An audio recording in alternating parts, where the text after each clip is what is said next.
What's going on, everybody? My name is Ben and welcome back to another episode here on Ben Builds with Joe. We are back on the Messerschmitt 109 by Tamiya, and we are going to be finishing off this kit today so we can wrap it up and put it in our display case. So here's what we have so far. The aircraft has all been gloss coated. We have everything decaled. It's looking pretty decent. So now today, last step, we have to weather. Now this is going to be a little bit more difficult because this is going to be a desert camo, so we know it's going to be dusty, going to be a little bit sun bleached. So I've got to figure out how to do that. Now I've got oil paints. I have some paint I can use for some airbrushing, for some shading and all that. I also have watercolor pencils and I have different powders and whatnot. So we have enough material. We can go ahead and get this thing looking great. And also I'm going to try some other artist oils that we can maybe fade out certain panels and we can darken some panel lines. I just want to kind of play with some oil paints and see what I can do with those. I'm not very adept at using oil paints for weathering, but I want to try it because I got to get better at it somehow. And practice makes perfect. So let's go ahead and we're going to dive right on in first off here, guys. I'm going to remove the propeller because I do not want to snap any of those blades off. And let's go ahead and get started with the airbrushing. Now for airbrushing, I have chosen two colors. We have a desert yellow and we have a buff color, both by Tamiya. And I'm going to go ahead and start out with the desert yellow color, and we're going to kind of trace along certain panel lines. We're going to shade it down with my airbrush. Then we're going to come in with that buff color, and we're going to lightly overspray all the different surfaces that would have been maybe covered in dust, or at least that would have dust kicked up on top of them. So that's my goal. Not sure if it's going to work, but I really want to try it. So let's cue up that time lapse. Fingers crossed. Let's go ahead and see what we can do.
So I think that turned out pretty decently. I went ahead and also did an oil wash just to go ahead and maybe filter everything down and blend everything together and also darken it, kind of get those in the panel lines. And I think it looks pretty decent.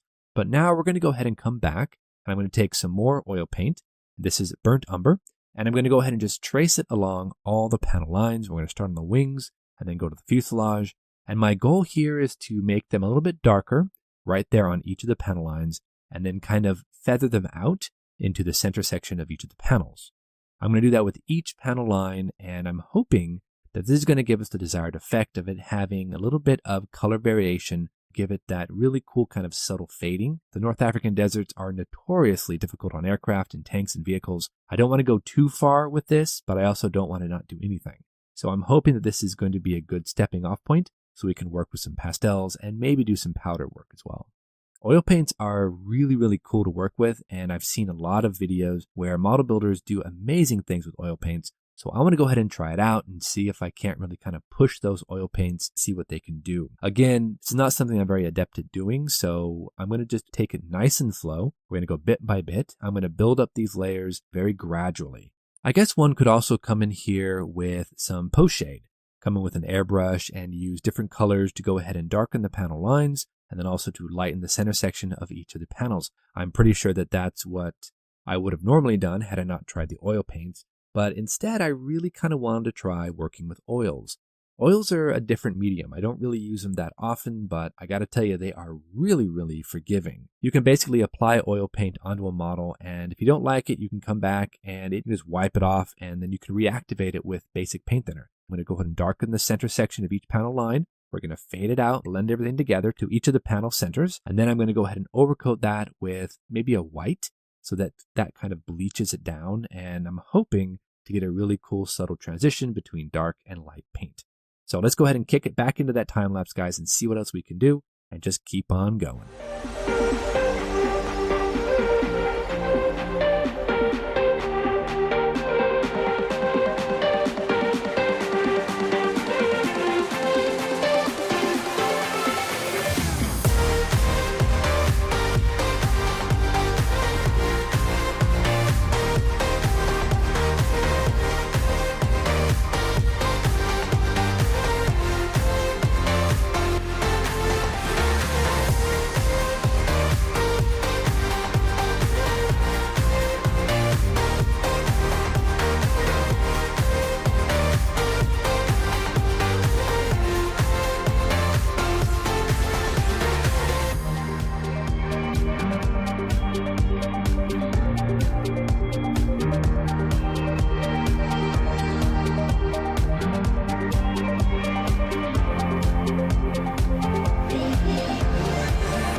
So I think so far it's looking interesting. I like the subtle transitions that we have from the dark to the light of each panel lines. It's kind of hard to see on the camera, I'm pretty sure, but it is doing something.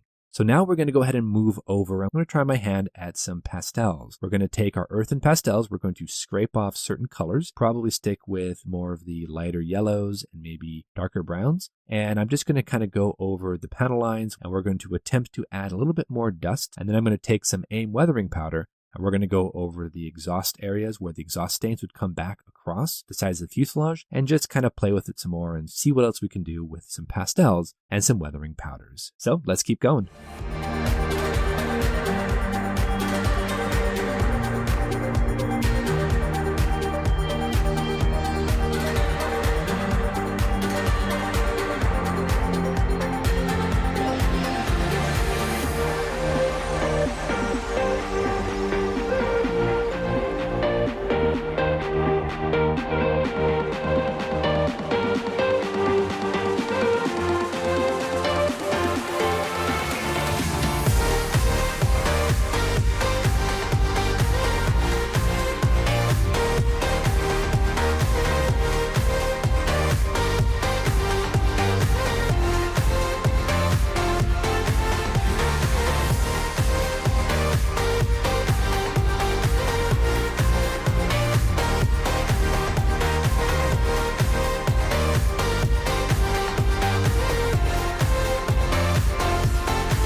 All right, so here we have our 109 with all the weathering layers, and we are ready to go ahead and install the more fidgety parts like the aerials and the brake lines and then the center section of the canopy. We're gonna go ahead and focus on that first, and we're gonna switch over to the easy line. We're gonna make 2 aerials. One's gonna go from the tip of the tail all the way to that antenna coming out right behind the cockpit. Like we always do, a little bit of super glue right there on top of that antenna. We're gonna then put that easy line and wait till it kind of tacks up a little bit. There we go. Once it's tacked up, we can then take a little bit more super glue and just dot it right on top of the antenna. That should hopefully kind of seal everything in there, and we'll be good to go. I would hate to have these kind of pop off randomly, so I think this is going to be a good way to keep these things solid. Now we can go ahead and stretch it across, loop it around that front antenna post, and we're good to go. Again, we do have to install one other aerial in this, and that's a little wire that goes from the center of this line all the way down into the side of the fuselage. Well, more or less the upper part of the side of the fuselage. That's going to be pretty easy to do. We're going to take a little tiny drill bit. We're going to poke a hole through that, and then we're going to feed a line through and then glue it to the aerial that we've just installed. Should be pretty simple. I don't think there's going to be much issue with that. Now that we have all of our easy line nicely installed, I'm going to take a little bit of RLM 80 and we're just going to dot each of the tops here on the antennas so that we don't have any sort of super glue showing or any of the easy line showing as well. So just a quick dot here on the back of the tail, and then a little bit right here on the front of this. And I think we're ready to throw on the last couple of pieces, and let's see how it turned out. All right, everybody, after 9 long weeks of working on this kit, I have finally been able to finish my Tamiya 1/48 scale Bf109 E4. And I am super happy to go ahead and show you guys our finished product. And here it is in all of its tropical glory. I have spent 9 weeks with this kit, and I gotta tell you, every single step of the way, it's just been so much fun, to be honest. Now, I was able to go ahead and use some different techniques. Like, for example, I relied very heavily on some weathering powders. I used the AIM Grimy Black and I used the AIM Dark Gray to create that exhaust stain kind of coming back across the fuselage. I also used a lot of oil paints, as you saw from the video. I used some raw umber, burnt umber. I used some raw sienna. I just wanted to play around with that and see if I couldn't kind of blend things together, kind of give it a darkening effect, but also kind of shift the paint a little bit, just to have fun with it and try out some new techniques. I also used an airbrush, some desert yellow, and some buff, both by Tamiya, to go ahead and kind of dust up the model a little bit more. Make it look like it's been out on the runways a few times. The North African airstrips out there in the desert were notoriously dusty, so I really wanted to kind of try to capture that. A lot of the times you see when these aircraft take off these desert runways, just a ton of dust being kicked up by the prop wash, a lot of dust trailing back behind it. So I tried to add a little bit of kind of a dusty appearance here along the fuselage, leading edge of the wings, the trailing edge of the flaps. I tried to just add a little bit of dust wherever I could to give it that kind of a dirtier effect. Now, I also wanted to go ahead and add in a few other parts and pieces. For example, the center section of the Messerschmitt canopy has a wire that kind of keeps it from going over too far. So I went ahead and added a little bit of easy line to act as that canopy stop. I also went ahead and used the same easy line to go ahead and pull across for the aerial and added one little extra piece right down there into the fuselage. So I think that worked out pretty well. I also went ahead and added some brake lines using some 0.3mm solder. Then I just painted them up with that RLM02 to match the legs, and I think that looks pretty decent. I also used some pastels and some watercolor pencils to go ahead and add in some chipping and to add in some fading and of course those exhaust stains. Maybe the color might be slightly off, but honestly I think I like it. I'm happy with the results.